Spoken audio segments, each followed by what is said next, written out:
بسم اللہ الرحمن الرحیم۔ السلام علیکم ورحمۃ اللہ وبرکاتہ۔ پیارے سامعین کرام، آج ہم فاطمہ بنت قیس صحابیہ کا عشق رسول بیان کریں گے۔ فاطمہ بنت قیس صحابیہ سے شادی کے لیے حضرت عبد الرحمن بن عوف اور حضرت اسامہ بن زید کا ایک ہی وقت میں پیغام تھا۔ ان کے سامنے یہ مسئلہ آیا کہ کس کو اپنی شوہریت کے لیے قبول کرے۔ ایک طرف حضرت اسامہ بن زید رضی اللہ تعالی عنہ تھے، جو ایک غلام کے بیٹے تھے۔ ان کی مالی حالت اچھی نہ تھی، گزر اوقات مشکل سے ہوتی تھی۔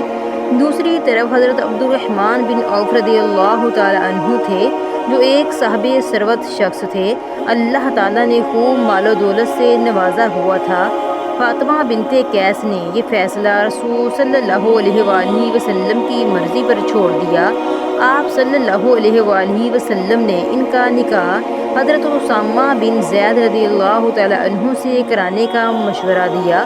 انہوں نے فوراً اس فیصلہ کو قبول کر لیا اور کہا، دنیا اور آخرت کی فلاح و دولت یا افلاس پر منحصر نہیں، بلکہ اس کا انحصار تو رسول صلی اللہ علیہ وآلہ وسلم کے فیصلے پر ہے۔ آپ صلی اللہ علیہ وآلہ وسلم نے میرا نکاح جس سے طے فرمایا ہے، اسی میں میری دنیا اور آخرت کی بھلائی ہے، الحمدللہ۔ حضرت ابو سلمہ رضی اللہ تعالی عنہ کا عشق رسول۔ حضرت ابو سلمہ عبداللہ بن عبد الاسد اور ان کی بیوی ام سلمہ نے بہت شروع ہی میں اسلام قبول کر لیا تھا۔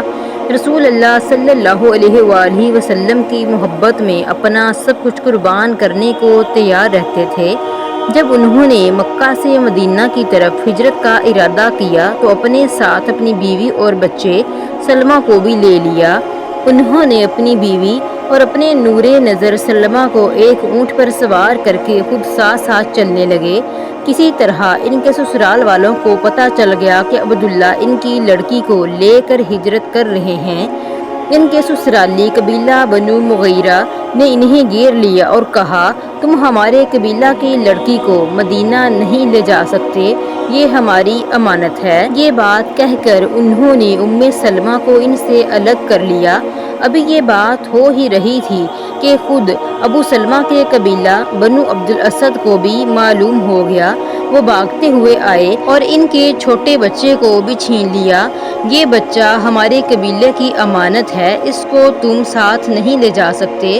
حضرت ابو سلمہ رضی اللہ تعالی عنہ کو اس بات کا بہت صدمہ ہوا کہ بیوی اور پیارا بیٹا دونوں چھین لیے گئے ہیں، لیکن وہ ان سے بھی زیادہ پیاری ذات حضرت محمد صلی اللہ علیہ وآلہ وسلم کے پاس جا رہے تھے، اس لیے سینہ پر صبر کا پتھر رکھ کر مدینہ کو روانہ ہو گئے اور اپنے محبوب حضرت محمد صلی اللہ علیہ وآلہ وسلم کی خدمت میں حاضر ہو گئے۔ سامعین کرام، میرے اس چینل کو لائک، شیئر اور سبسکرائب کیجیے تاکہ اس طرح کی مزید اسلامک ویڈیوز آپ تک پہنچتی رہیں۔ خوش رہیں، خوشیاں بانٹیں۔